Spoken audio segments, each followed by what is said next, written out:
નમસ્કાર મિત્રો, સ્વાગત છે તમારું મારી ચેનલમાં। હું છું રાજેશ અને તમે જોઈ રહ્યા છો અમરીશ ફૂડ વર્લ્ડ। ચોમાસું બેસી ગયું છે અને ધોધમાર વરસાદ આવે છે। તો આ ધોધમાર વરસાદમાં દર વર્ષે લોકોની ડિમાન્ડ હોય છે કે ભજીયા બનાવો।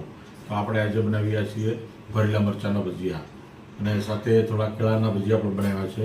થોડા ડિફરન્ટ ભજીયા આજે આપણે બનાવવાના છે। તો ચાલો મિત્રો, વિડીયો પૂરેપૂરો જોજો, ક્યાંય સ્કીપ નહીં કરતા અને વિડીયો ગમે તો લાઇક, શેર અને સબસ્ક્રાઇબ કરી દેજો। વિડીયો શું કરીએ।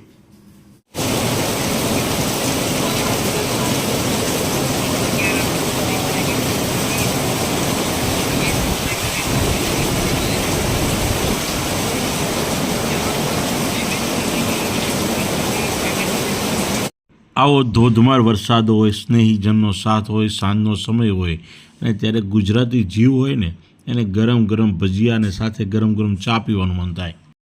તો આજે આપણે બનાવીશું ભરેલા મરચાંના ભજીયા અને સાથે થોડા કેળાના ભજીયા પણ બનાવી લઈશું। અને મિત્રો, હું તો દર વર્ષે ભજીયાની રેસીપી મૂકું છું અને એ પણ 2-3 ટાઈપના, એટલે હું પૂરી રેસીપી તમને બતાવતો નથી પણ ખાસ અંશ બતાવું છું, કારણ કે એક સરખું હોય છે બધું જ। તો આપણે પહેલાં તેલ ગરમ થવા મૂકી દેવાનું છે। મેં આ શીંગ તેલનો ઉપયોગ કર્યો છે અને આ રીતે મેં ચણાના લોટનું બેટર બનાવેલું છે। એમાં આપણે સ્વાદ મુજબ મીઠું અને થોડો અજમો નાખ્યો છે અને એને બરાબર હલાવી લેવાનું છે। પછી આ બેટરમાં આપણે સોડા નાખ્યા છે, ખાવાના સોડા અથવા ઇનો સોલ્ટ એડ કરી શકો છો। ત્યારબાદ ઉપર થોડો લીંબુનો રસ, બસ એને હવે ખૂબ સારી રીતે હલાવી લેવાનું છે અને ફટાફટ તરત જ ભજીયા પાડવાનું શરૂ કરવાનું છે। તો ભજીયા બનાવવા માટે આપણે સૌપ્રથમ આ બેટરને એક સ્ટીલના ગ્લાસમાં કાઢી લઈશું, કારણ કે મરચાંના ભજીયા બનાવવા માટે આસાની રહે। બસ તો આ રીતે ડીપ કરી અને મીડિયમ ગરમ તેલમાં આ ભજીયાને અંદર તળી લેવાના છે। એકદમ સિમ્પલ પ્રોસેસ છે, પરંતુ જ્યારે આ મજા ક્યારે આવે છે કે બહાર વરસાદ ચાલુ છે અને અહીંયા ગરમ ગરમ ભજીયા બને છે અને જમવાવાળા રાહ જોઈને બેઠા હોય અને ત્યારે જે કઢીની ચટણી હોય, સાથે આંબલીની ચટણી હોય, ફુદીના અને કોથમીરની ચટણી હોય અને આ કંઈ ન હોય તો ગરમ ગરમ એક ચાનો કપ હોય ને મિત્રો, મજા પડી જાય।